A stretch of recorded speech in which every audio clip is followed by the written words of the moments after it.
so fascinating, so wonderful. Here we see Bikini Bottom, teeming with life, home of one of my favorite creatures, SpongeBob SquarePants.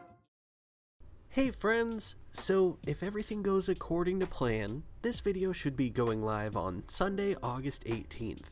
Now, that means two things. A, yesterday was my 30th birthday, and I'm now officially in my 30s. But also, B, my amazing wife's birthday is actually in 3 days on the 21st. We were born 4 days apart from one another, so we celebrate our birthdays together. She would absolutely love a happy birthday Peach in the comments if you wouldn't mind making her day. Also, I got lucky enough to get sick a few days before my birthday, so if my voice sounds off in this video, well, that's why. Sorry about that. Everything about SpongeBob SquarePants Season 1 was just so special. All of the hard work put in by the show's staff, production team, and of course the show's creator and showrunner for the first 3 seasons, Steven Hillenburg, culminated in a cartoon that was able to capture such a unique feel and vibe that had viewers hooked from its premiere. The art style stood out from every other cartoon on TV. The character development was extremely well thought out, and the soundtrack, of course, was the cherry on top that pulled it all together. However, though those things are part of the structure of which a truly iconic show is made, they aren't the meat and potatoes if we're being honest. All of those things can be perfect, but if the things happening on screen between these characters are boring, then well, you just have an 11-minute block of wasted potential. The good news, though, is that this is where SpongeBob SquarePants would essentially shine the most from the start. Ever since the first episode, Help Wanted, where we see SpongeBob wake up to his foghorn alarm clock and hijinks immediately followed, it was clear that this show had full intentions of taking you on a wild and hilarious ride. And that's why today, on our nostalgic walk down memory lane, we're gonna rank my top 5 most iconic moments from SpongeBob SquarePants Season 1. Number 5. The ending of Help Wanted. The episode Help Wanted is a fantastic one.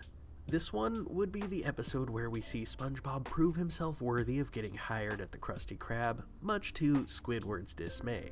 Like we already talked about, this one begins with a super iconic scene that really sets the tone for the whole episode, as we see SpongeBob wake up to his foghorn alarm clock for the first time. However, the ending of this one would cement this entire episode in history, making it the perfect one to really set the tone for the entire series going forward. As the Krusty Krab floods with anchovies, all starving for Krabby Patties and no one there to make them at the pace and quality that the anchovies desire, Squidward and Mr. Krabs panic.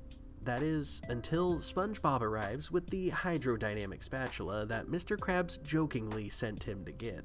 SpongeBob flies into the kitchen with his new high-tech spatula, and we get a glorious montage of him saving the Krusty Krab and his new boss by making Krabby Patties to the tune of none other than Livin' in the Sunlight, Lovin' in the Moonlight by Tiny Tim. This right here is the part where usually I'd play you a little clip of it, but the copyrighted music makes that impossible. Nevertheless, this moment is iconic for so many reasons, but I absolutely adore it for the fact that not only was it perfectly orchestrated between the sequence of events and the song that accompanies them, but also for the fact that this whole sequence just flows so flawlessly. Furthermore though, this moment is incredibly iconic as it's the bookend to the story that essentially gave us everything we need to know in order to digest the rest of this show. On top of all that though, I mean, how could you watch this and not get that song stuck in your head? It's just so catchy, and on top of that, it fits so perfectly that the song would ultimately become synonymous with SpongeBob SquarePants in the long run. Number 4. SpongeBob goes to Sandy's Tree Dome for the first time. Now, Tea at the Tree Dome is an incredible episode for many reasons.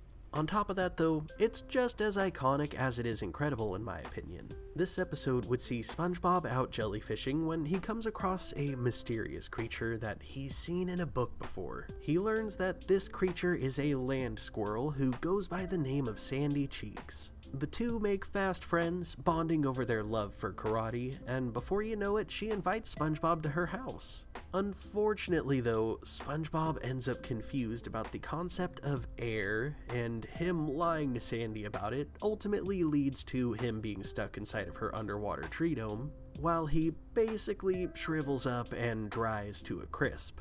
This whole sequence culminates in a moment where we see SpongeBob sitting at her picnic table just dying for even a drop of water. I don't need it. I definitely don't need it. I don't need it.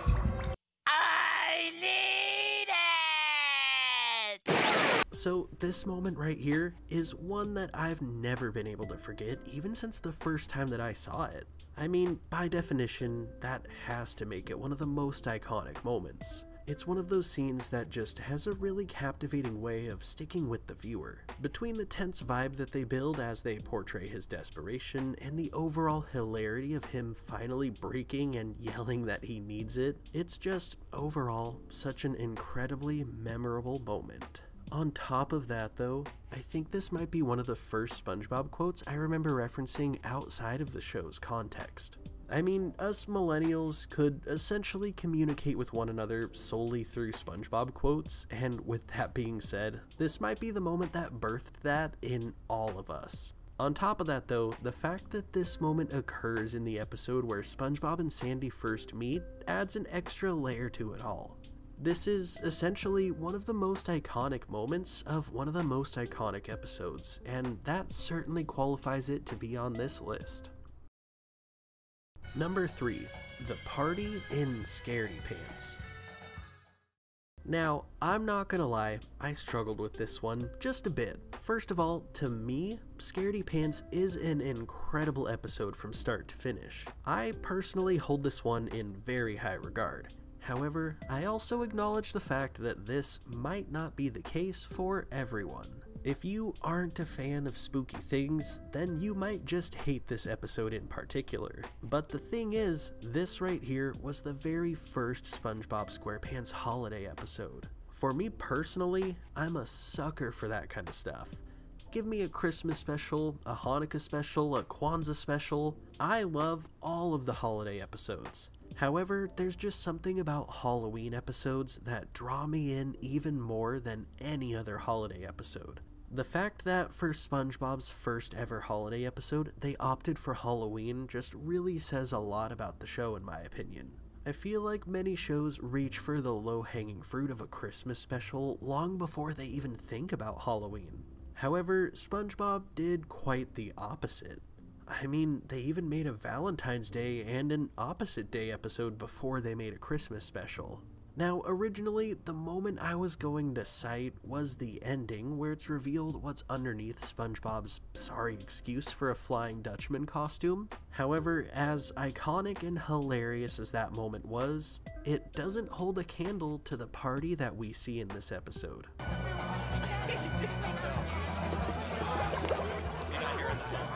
What are you supposed to be? Why, I'm a pet goldfish in a bowl. I don't get it. The party isn't something that we get to see going on for a very long time, as it's interrupted by SpongeBob and Patrick pulling a prank pretty early on. However, the short amount of time that we do get to see of the party would leave us desperately wanting more. There was just something so special about seeing the Krusty Krab decked out in spooky decor. This right here sparked so much joy for me. However, what really made it enjoyable was seeing all of the different costumes that our favorite characters were wearing. The best of the bunch, of course, being Sandy, who dressed up as a pet goldfish in a bowl. I mean, all in all, the scene was just perfect. It took a familiar setting with familiar faces and put the funnest little Halloween twist on it. I absolutely love it, and personally, I think it made for an excellent first foray into holiday episodes. Number 2, the Rock Bottom Bus Station. So Rock Bottom as an episode in its entirety is an incredibly iconic part of Season 1 without a doubt. It's hard to put into words because there's just so much to list.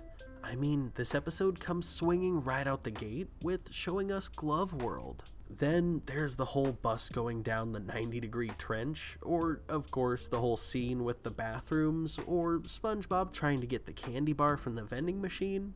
I mean, from start to finish, the fact that this episode revolves so much around the unknown really adds a ton of flair to the allure, in my opinion. For a lot of us younger folks, there's a good amount of curiosity to understand the unknown for us, as opposed to many past generations that have a tendency by default to hate what they don't understand and fear the unknown. With that in mind, yeah, of course this episode caught our attention. However, I don't know about you, but my attention was at its peak during that scene where SpongeBob gets fed up and heads to the bus station to get answers as to when the next bus leaves for Bikini Bottom. There's so much intrigue here as we witness SpongeBob confidently heading to what he believes will be his safe haven in this place that he's very unfamiliar with, only to find it filled with massive fish, all of which are from the deep depths of Rock Bottom, so they look, well, a little bit intimidating compared to the fish who dwell at the higher levels of the ocean. Then, of course, that fish who lays an egg on top of SpongeBob's head, only for its babies to hatch and take the spots in front of him. Or, of course, the part where the guy at the counter closes up shop and SpongeBob is left alone. This isn't your average everyday darkness. This is advanced darkness. All in all, I will say this much. I knew Rock Bottom was on this list without a doubt. However, I struggled to pick an exact moment because they're all just so incredible. The sequence of events in the bus station really encapsulates everything that makes this episode stand out, in my opinion. Now, before we get into number 1, I wanted to give a quick shout out to an honorable mention, and that would be Sandy's Rocket. I genuinely wanted to include that episode in this list, however, it ultimately got beat out by the other episodes here. I have to ask, would you guys be interested in a part 2 of this video where I talk about 5 more iconic moments? Let me know in the comments down below, and you might just get what you wish for. And finally, number 1. SpongeBob and Squidward deliver a pizza. Okay, so I'm sure you saw this coming. The pizza delivery episode honestly is the most iconic episode of Season 1.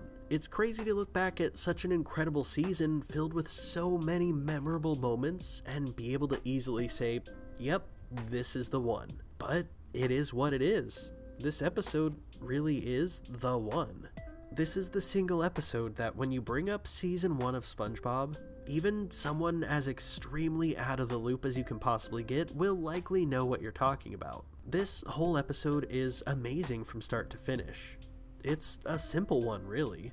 Someone calls the Krusty Krab after closing to order a pizza, and even though they're closed, don't serve pizza, and don't deliver, Mr. Krabs still bullies SpongeBob and Squidward into delivering this guy a pizza. From there, all sorts of crazy things happen while they try to make their way to this guy's house, which is literally across the street from the Krusty Krab. The crux of the episode, though, would be the moment where SpongeBob and Squidward are walking in the middle of nowhere, and SpongeBob is just vocal stimming like crazy, much to Squidward's dismay.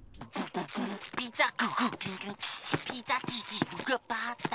Krusty Krab! I mean, this scene is straight up the crown jewel in SpongeBob Season 1. It's, without a doubt, the one moment that has the pleasure of sitting on the throne of the all-time most iconic moment of this season, and it just goes uncontested without an argument from anyone. The way SpongeBob's singing just kept progressing more and more intense until he's like full-blown imitating a 90s rock ballad singer has always just been so funny. And furthermore, the face he makes while he does it is just the icing on the cake. All in all, we can say without a doubt that Season 1 of SpongeBob was chock full of incredible moments, but this one holds the trophy for the number 1 most iconic moment of all time. But what do you guys think? Do you agree with my list? Did I miss your most iconic moment? Let me know in the comments down below. I always love seeing your guys' feedback. Now, for just a second here, if you don't mind, I have to give a massive shout out with all the love in the world to my friends over on Patreon, and more specifically, those in the true 90s Kids tier. Your guys' support really makes a massive difference in what I do here on YouTube, and I can't thank you guys enough for that. If you enjoyed this video, be sure to drop a like and maybe give a little praise to the algorithm in hopes that it pushes this one to everyone else, and as always, thank you all so much for watching, and I'll see you guys in the next one. Peace.